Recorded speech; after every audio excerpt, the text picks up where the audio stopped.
চরমনায়ের সমর্থনে আমরা এই আসন আজকে প্রত্যাহার করে নিলাম। জামাত ইসলামী একটি দায়িত্বশীল দল হিসেবে সারা দেশে এই যে ঐক্যবদ্ধ ভূমিকা, সেই ভূমিকার ক্ষেত্রে জামাত ইসলামী বড় দল হিসেবে সে সকলকে নিয়েই আগামী বাংলাদেশ গঠনের জন্য উদ্যোগ নিয়ে কাজ করে আসছে। আমাদের নেতা ডাক্তার শফিকুর রহমানের আহ্বানে এই উদ্যোগ এখনো অব্যাহত আছে।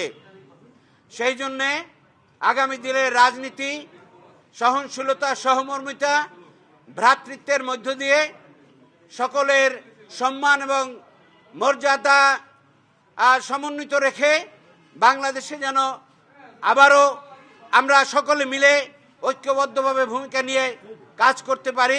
বাছাইকৃত কাঁচামাল ও স্বয়ংক্রিয় ইউরোপিয়ান মেশিনে তৈরি হয় all time honeycomb, all time healthy life.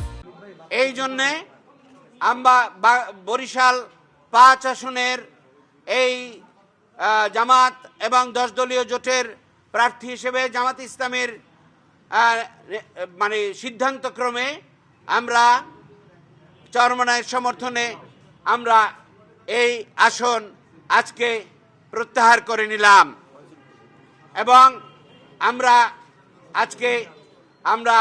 আহ্বান জানাই যে সারা বাংলাদেশে এইভাবে আমরা যেন কল্যাণ এবং ন্যায় ইনসাফের ভিত্তিতে আমরা বাংলাদেশ গড়ে তুলতে পারি।